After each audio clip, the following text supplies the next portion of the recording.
I'm Wally from Moora, and I'm part of the Kerkhof Carnaby group, and for 30 odd years we've been breeding Carnabys.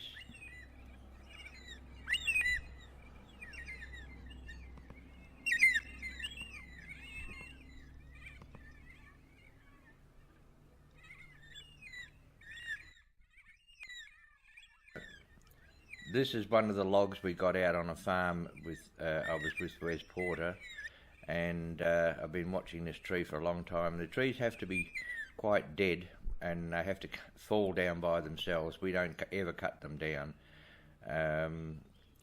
Usually a log like this will be full of mud and sand, so it's always best to clear out the hollow as much as possible, because you don't want the chainsaw hitting that stuff. It doesn't last very long at all. Now the logs are roughly 900 to 1.2 tall, and I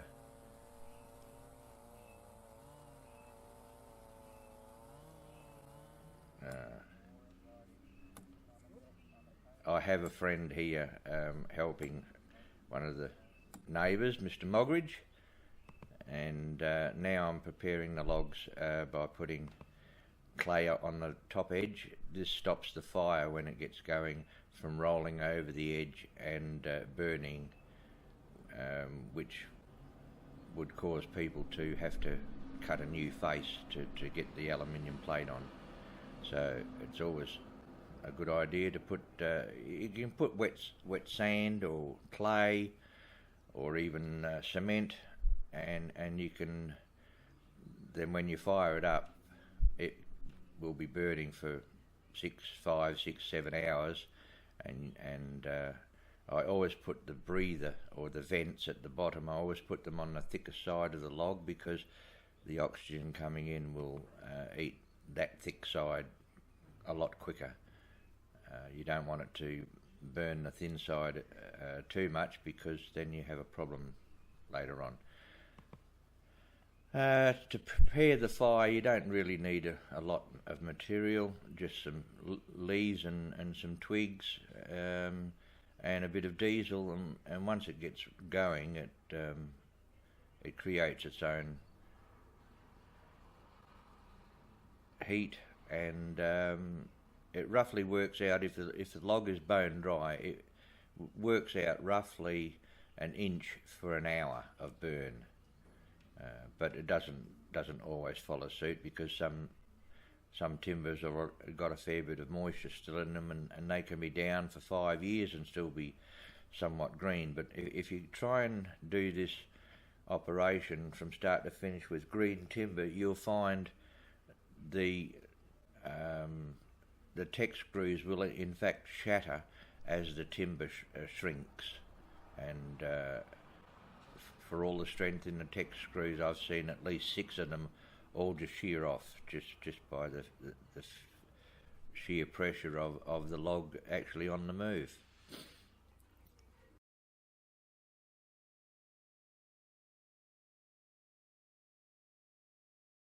And it's just a matter of just standing around, and you can go and do other things, but never go too far away from the log, because you could get a burnout at the bottom, and it'll start eating the edge away at the bottom, or it can overburn at the top. So you've got to be have a close eye on it at all times, until you think you've burnt it out far enough, and then you proceed to put it out with a hose, bearing in mind steam can be quite fearsome, and if you're too close to it, you can get badly burnt. So keep well away from the log when you hose it out, and make sure it is totally out too, because with a bit of a breeze it can crank up again, and you could lose a log. I've never lost a log yet, but oh well, none of us are perfect. When I was at the Orphan, I used to run around with cow manure in a 4-gallon tin with holes in the bottom, and they make this unorthly smell and smoke, and keep the mosquitoes while we were playing before we went. Once you've cleaned the log, once you've put the fire out and it's all cold, you can just clean the charcoal with a jemmy bar or back of a spade. You might have to do this a couple of times, in fact, and then you can see that you've got the log to where you want it.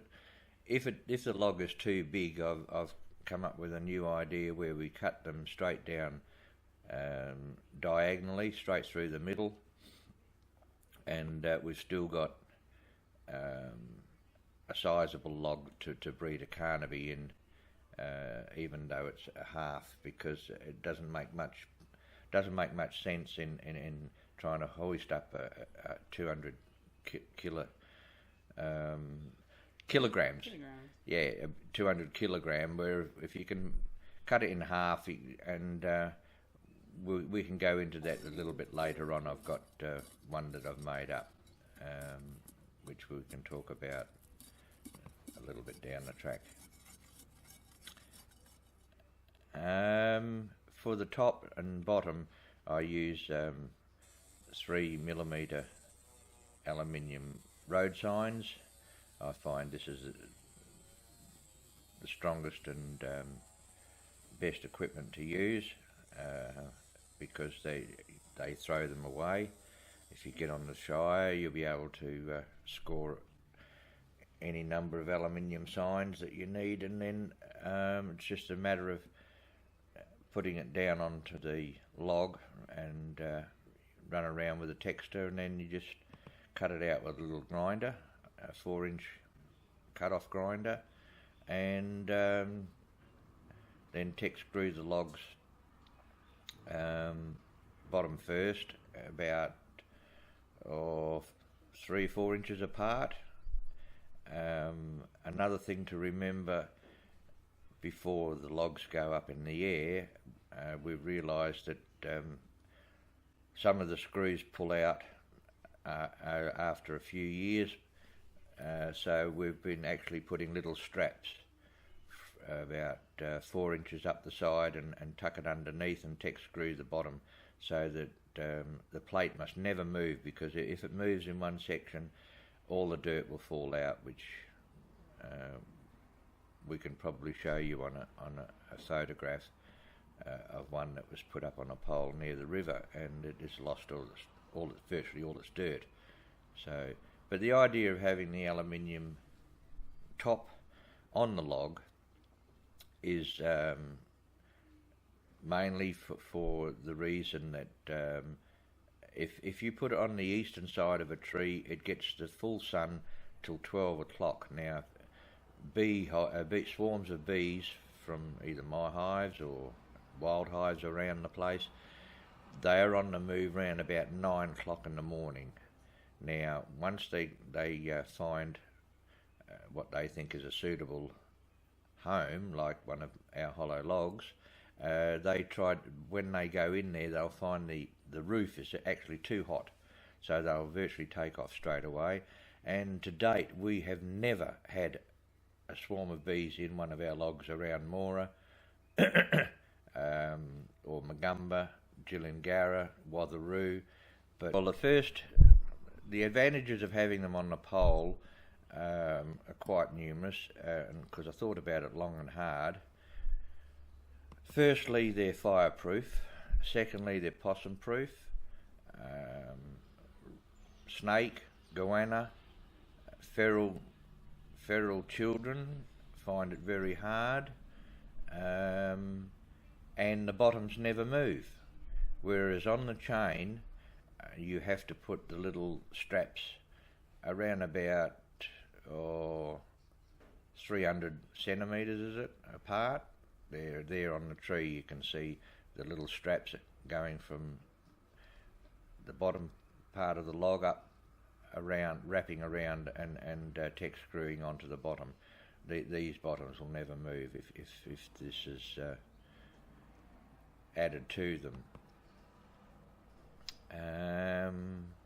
And it's a lot cheaper too, because the poles are roughly $140 each, apart from digging the hole and cementing them and then putting angle iron in the concrete and high tension bolts etc., etc. But the oldest log that I've had up, or that is still in existence, is still on a pole with a disc, is 33 years old, and shows that it can double that lifespan.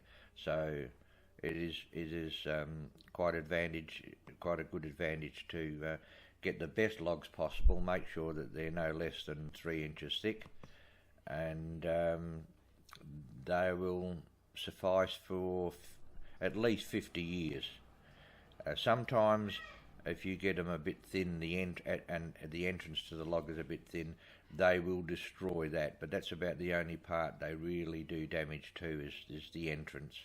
Especially if there's other birds trying to fight to get in, they will take their anger out on the log itself, which is the entrance.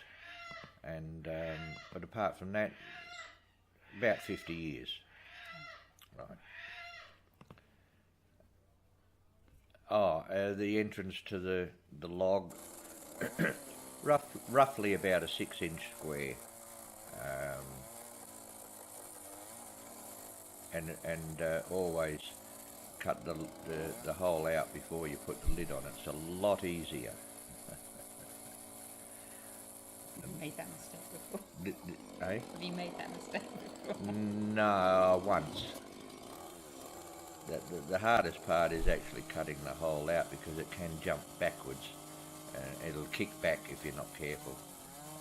This is one log that is a bit thin, but we have to use all we can get. And this log I've actually plated with copper, as you can see, where a limb came off before.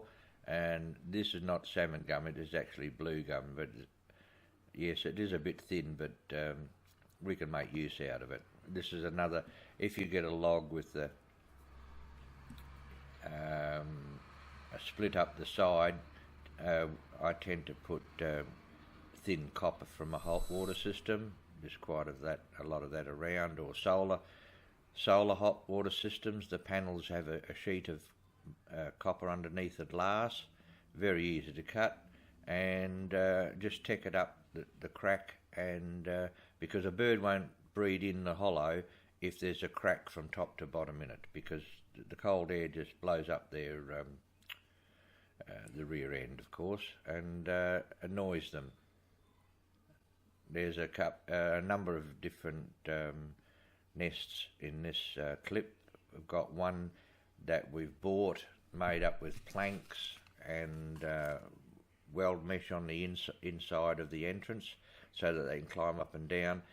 But I find them a bit boring for the bird, watching the one on camera in the kitchen, where they do like to nibble, and they seem to clean the edges of the log constantly. I don't know whether they're just knocking out the cobwebs or eating little spiders, but they spend a fair bit of time on cleaning the walls of the nest itself, only about a foot up from where the baby is. And they can't do it in those ones. They can't do it in those ones. They can't do it in a handmade one out of planks of timber, because it's all just pre-cut clean, and the chains you can buy from any hardware, and they're roughly about 1.25 meters long. Put eyelet bolts in through the top. Now you can put them in when the log is completed, just because you can reach in through the hole with one hand and push the eyelet bolt in with the other, and you screw it up tight, of course. If you decide to put the chains on before the lid, you can always give the eyelet bolt thread a bit of a whack with a hammer, because I have known birds to undo the bolts on an eyelet bolt, and although the log shouldn't ever come down unless they have violent wind from side to side, it will stay in place in any case. Yes, my little helper here, and when you put the tech screws in, there's another little sneaky thing I do, and that's don't put the tech screws straight up and down, especially in the bottom. If you can just angle them slightly, they'll have a lot more resistance to pulling or moving downwards, and they're a lot more stronger as well. And this is one of the chains that is just hanging on one of the trees that we put in last year, and I've included a old copper pipe for a perch at the front. It's quite advantageous for them. The male can sit there and either feed the young when they come up, or even reach in and feed the female, but it gives them something to sit on rather than the edge. And this is one of our little babies. I would say it's about 4 to 5 weeks old. I'd say more 4 weeks old, and it's sitting on what we commonly use is black and gold potting mix. It's got very low fertiliser in it, very low fertiliser content, and I studied the bird on the camera that Keith Lightbody installed last year, and for up to 2 weeks she constantly turned the bottom of the nesting hole or the nesting log. She constantly turned it over like she was aerating it for up to 2 weeks. So it was quite something to see, because you wouldn't get to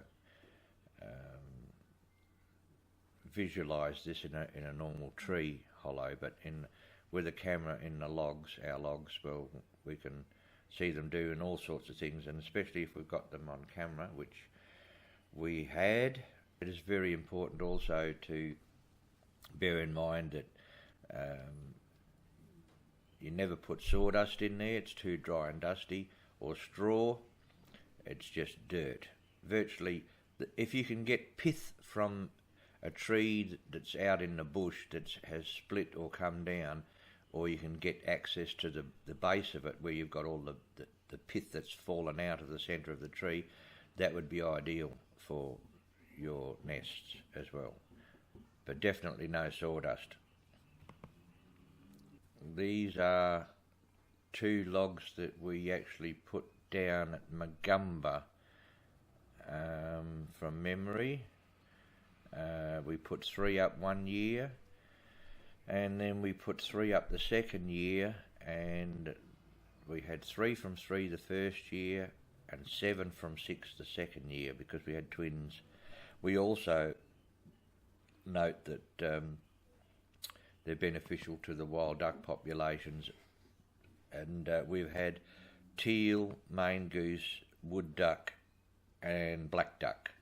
That's 4 species of duck have used our nesting hollows, and which is quite okay, because they will have abated from the nest roughly 1 to 2 weeks before the Carnaby start. And then in any case, if they're still in there, the Carnabys will just hang off until they vacate the nest, and then the Carnabys take over. Unfortunately, we can't put any more in Moora itself. We have got to the saturation point. So the birds that we now have, from when we started with 12 pair, we now have an excess of, I'd say, 100 pair now, because we had 92 pair in 2017, and we have this year and last year, it's 18-019 season, because it runs into the 2 years. We actually had, in fact, 3 sittings of Carnabys. The last lot have just left about 5 days ago, and we can't get away from that fact. But we can control the number of twins by withholding food. There's a few things we can do to stop them overbreeding, but we've had, on 2 occasions, we had the paralysis in 2012-13, where the fungus on the canola paralysed many hens from Karoo down to Bindoon. well over 100 birds disappeared. But now they're using a spray setting agent that kills the black fungus spore at seed set. But we've got to be very vigilant and remember that because of all the toxins now used in canola, nothing from canola cropping that is wild radish can ever be used because it is deadly, and we've lost probably 30 babies this year, plus I lost 6 chooks where I tipped out the residue every evening or every afternoon onto the ground. So we have to either wait until a hybrid canola species be produced that doesn't need all this spraying for aphids and moth, because it is deadly, and it's true. It's not false news, as Donald Trump would say. It is definitely true. So you just size up a tree, make sure that in the middle of the day is the best time to check out where you want them, because that will tell you exactly where the shade is. And if you've got shade on the tree after 12 o'clock, it's a good place to put them, whether it be on a pole or hanging from a tree. And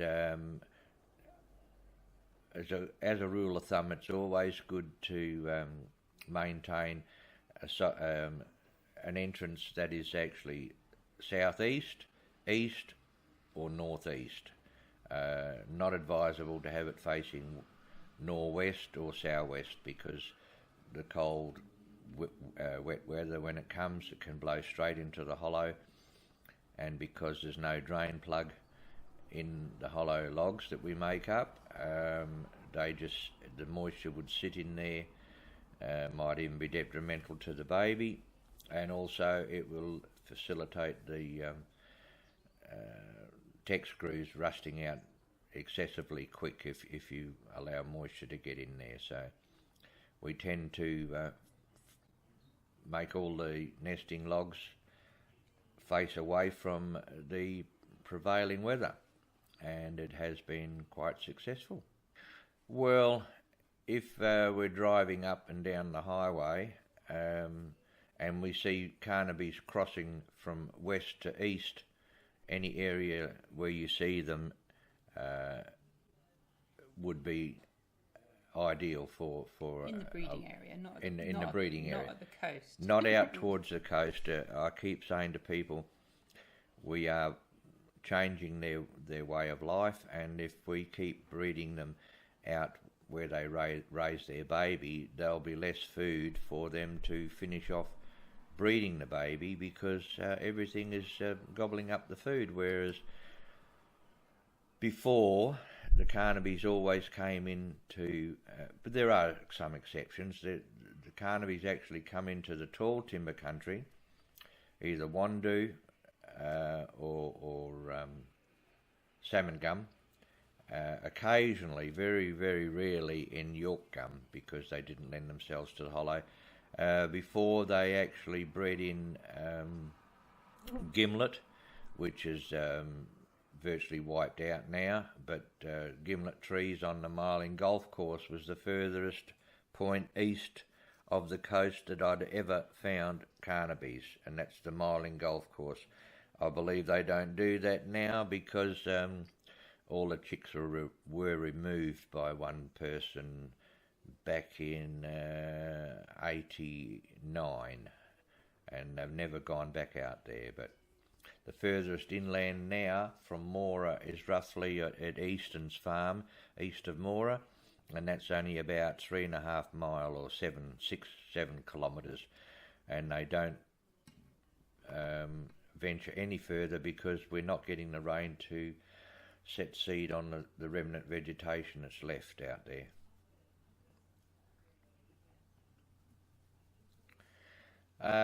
Yes, erecting the log with a pole can be quite tricky, but if you've got somebody, some friend or some business that wants to support you putting up some nesting logs, say up around Mundaring, up on the hills area, or even in the Central Midlands, in the salmon gum country. It's a matter of just digging a hole, and what we did here, you can use heavy angle line into the concrete with 2 holes.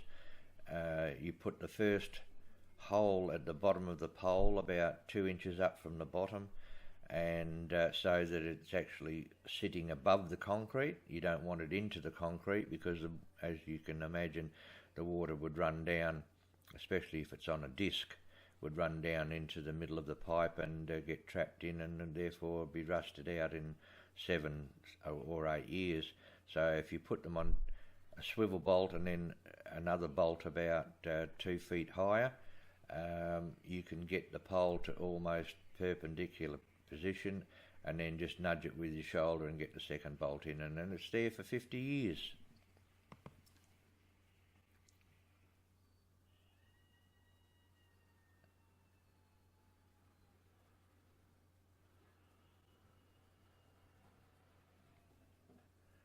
This is a method we used also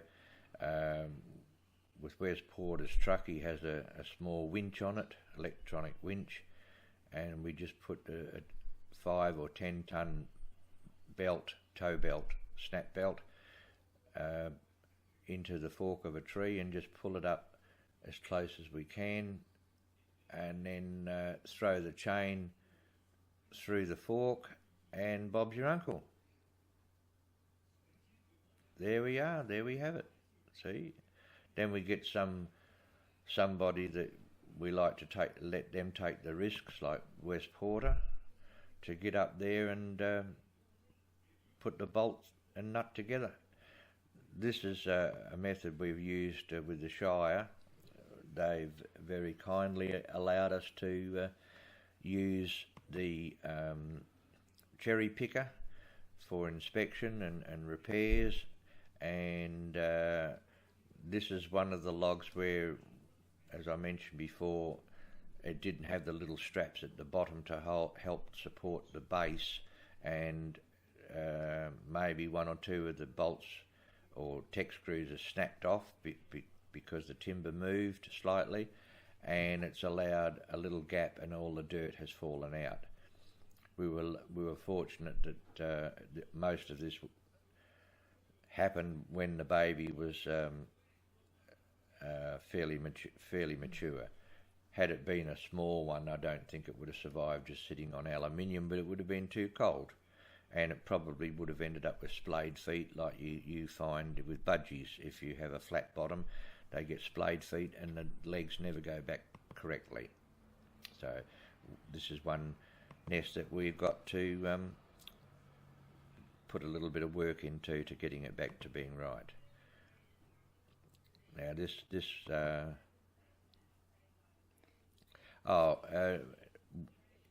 if you want to check on your nests, it's advisable not to overdo it. Some people just persistently bang the tree and annoy the birds because they will come up to see what's going on. And obviously this bird has been digging in the dirt inside, and he's filthy. He really wants a good clean up. And he's in a repaired log. As you can see, they don't mind. This is some of the problems that we do get without help from the police. We've got pigeons in one and we've got corellas in another nest. Normally I walk around and make a big noise and get rid of them, but we certainly need some help on this front. Yes, this is one of our little successes with twins, and it's not hard or difficult to produce twins, I can tell you. Very, very easy. Here's the new innovation with a big log. Rather than put a massive log up in the air, I've cut them in half and screwed planking on the back, pieces of jarrah timber, 6x2, no less than 2 inches, and then I've wrapped around with either flat galvanised tin or thin copper sheeting from hot water system, and they really work. We've had 5 out of 6, I think, had babies in. 5 out of 6. One down at Coogin didn't, but then we never were expecting Carnaby's down there. I remember saying to Rachel that I don't ever see them flying across that area there. But who knows? We had ducks in them anyway. Ducks. We had ducks in them, yeah. So, and this is a little group of sticky beaks that no, this is a little group of like-minded people who've come along to see how I make the logs up for the nests, and was warmly accepted here in Moora, and we hope to do it again shortly. And all this log making has really improved the numbers of Carnabys around this area, and even up at Watheroo, because we've gone from 12 breeding pair in Moora 30 years ago to round about 100 pair now. And this is part of the Kerkhof Carnaby group in Moora, all young like myself. Got the treasurer Jenny Scott, and then Ari and Topsy. They're married. And then there's yours truly, the dorkhead in the middle. And then you've got Ari and Mari Carter. Wonderful people. Without this little group of people, I was definitely going to give up, because I just could not afford $3,000 to $4,000 a year when I'm on the pension.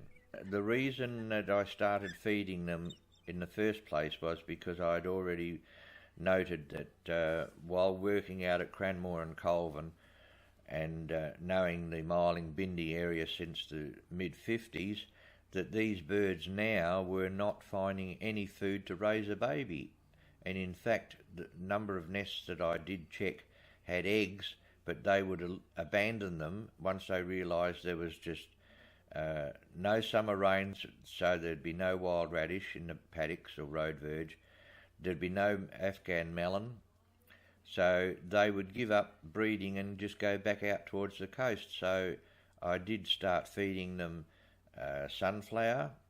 It was black or grey, and when I found out the black sunflower actually deforms the babies if fed solely on black sunflower, so I went back to grey sunflower and almonds, and very, very occasionally the wild Afghan melon.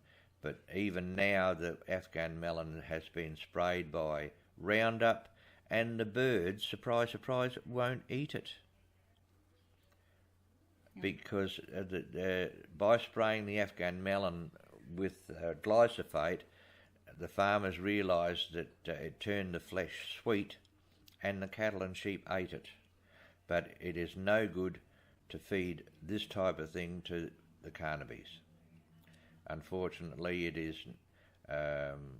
prevalent in canola growing, where they can use 4 types of toxins just from the one plant. That's the seed set, the aphids outbreak, then the moth with the caterpillar, and then a week before harvest they then hit it with glyphosate. It is deadly and should never be fed to anything at all. It's actually come in around about the end of August, beginnings of September.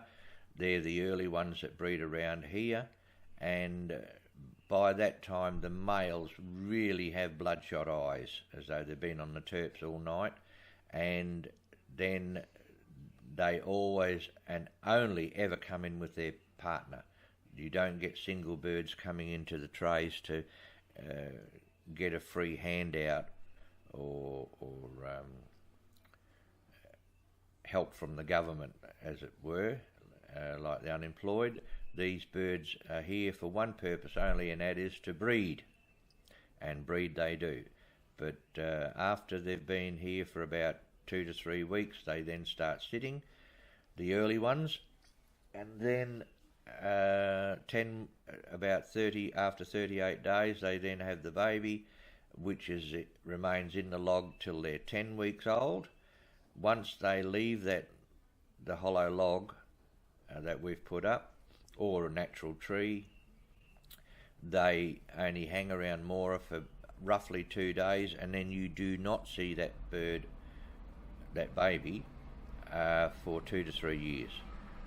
Because the parents will leave their baby after 12 months old. They leave that out on the coastal strip where they mature to the breeding, until the breeding call hits them, and then they themselves come back in and try and breed in the same area. Last year we had just on or just over 200 birds. Now, what I do, I count the white beaks. It makes it easier. If I count the white beaks and then double it, it's not hard to assume that we have that number of breeding pet. And down at the hide last year, we had, to the best of my knowledge, over 130 visitors, some from Ireland, Germany, England, Scotland, Canada, France, Germany. We've had them from everywhere, and they think it's absolutely wonderful.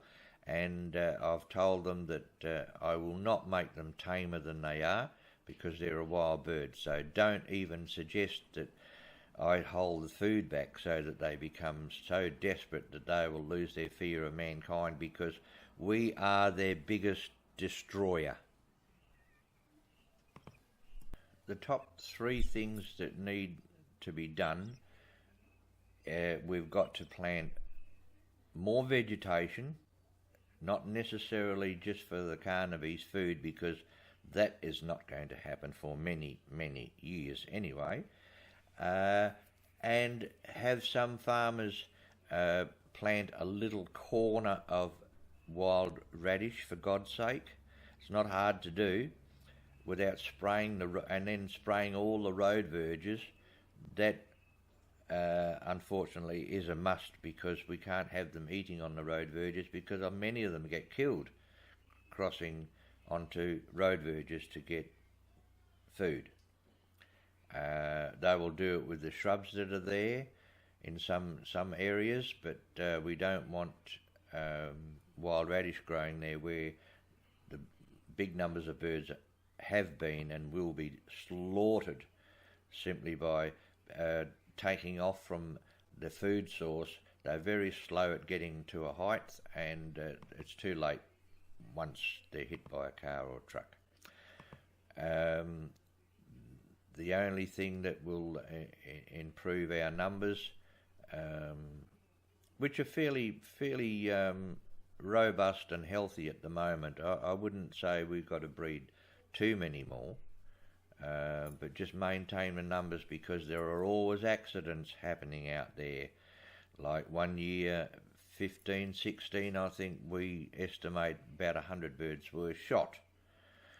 We've also had this disaster with the toxins we found out with the wild radish separated from a canola crop. So there's always some way of these numbers dropping down, and we've just got to be totally vigilant at all times. And it's easy if you do what we're doing here, and I believe down the track this may be more common than we wish to think. That is, feeding to keep them alive, because the environment is not going to do it. It's getting worse every year. I find that out with my bees.